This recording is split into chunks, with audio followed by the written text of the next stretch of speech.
உலகத்திலேயே ரொம்பவே விசித்திரமான தேர்தல் எங்க நடக்கும் அப்படின்னு கேட்டா யோசிக்காம சொல்லலாம். அது வடகொரியா. வடகொரியால 2026ஆம் ஆண்டுக்கான பாராளுமன்ற தேர்தல் முடிவுகள் இப்போ வெளியாகி இருக்கு. ஜனாதிபதி கிம் ஜாங் உன் மற்றும் அவரோட கட்சி 99.97 வாக்குகளை பெற்று வெற்றியை பதிவு செஞ்சிருக்கு. ஆனா இந்த முறை ஒரு சின்ன ட்விஸ்ட். 1957ஆம் ஆண்டுக்கு அப்புறமா முதல் தடவையா கிம் ஜாங் உன்னுக்கு எதிரா 0.07% வாக்குகள் பதிவாகி இருக்கு. இந்த விஷயம் இப்போ சோசியல் மீடியால ரொம்ப ட்ரெண்டிங்கா பேசப்பட்டு வருது. வடகொரியாவோட அரச ஊடகமான KCNA வெளியிட்டிருக்கக்கூடிய ஒபிஷியலான புள்ளி விவரங்கள் இப்போ உலகையே அதிர்ச்சியில ஆழ்த்தி இருக்கு. மார்ச் 15ஆம் தேதி நடந்த 15வது உச்ச மக்கள் பேரவைக்கான தேர்தலில் பதிவு செய்யப்பட்ட வாக்காளர்கள்ல 99.99% வாக்களிச்சிருக்காங்க.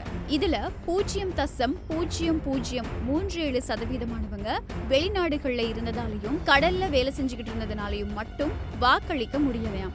வெறுமனே 0.3% மட்டும்தான் வாக்களிக்கிறத தவிர்த்திருக்காங்க. இதுல வேடிக்கையான விஷயம் என்ன அப்படின்னா, ஒவ்வொரு தொகுதிக்கும் ஒரே ஒரு வேட்பாளர் மட்டும்தான்.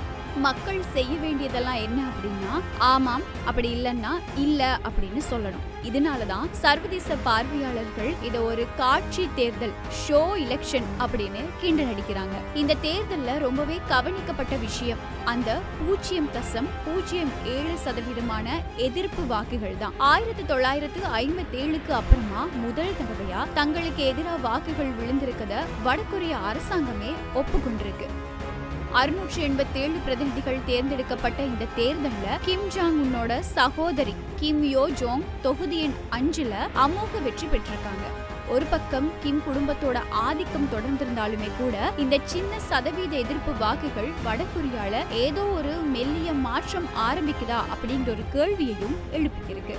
இந்த தேர்தல் முடிவுகள் வெளியாகி கொஞ்ச நேரத்திலேயே இணையத்துல மீம்ஸ் குவிய ஆரம்பிச்சிருச்சு. அந்த 0.07% நிலைமை என்ன அப்படிங்கறத நெட்டிசன்கள் கிண்டல் அடிச்சுக்கிட்டு இருக்காங்க.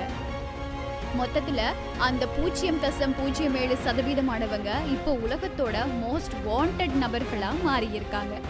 தொழிலாளர்கள், விவசாயிகள், அதிகாரிகள் அப்படின்னு பலதரப்பட்ட பிரதிநிதிகள் சட்டப்பேரவைக்கு தேர்ந்தெடுக்கப்பட்டிருந்தாலும் கூட அதிகாரம் முழுக்க முழுக்க ஒருத்தர்கிட்ட தான் குவிஞ்சிருக்கு. எதிர்கட்சிகளோ அப்படி இல்லைன்னா மாற்று வேட்பாளர்களோ இல்லாத ஒரு நாட்டுல 99% வெற்றி அப்படிங்கிறது ஆச்சரியப்பட வேண்டியமான ஒரு விஷயம் கிடையாது.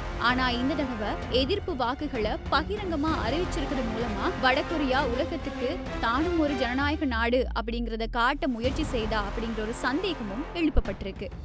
வடகொரியாவோட இந்த விசித்திரமான தேர்தல் முடிவுகளை பத்தி நீங்க என்ன நினைக்கிறீங்க? அந்த 0.07% உண்மையிலேயே என்ன நடந்திருக்கும்? உங்களோட கருத்துக்களையும் நீங்க கீழே கமெண்ட்ல சொல்லுங்க.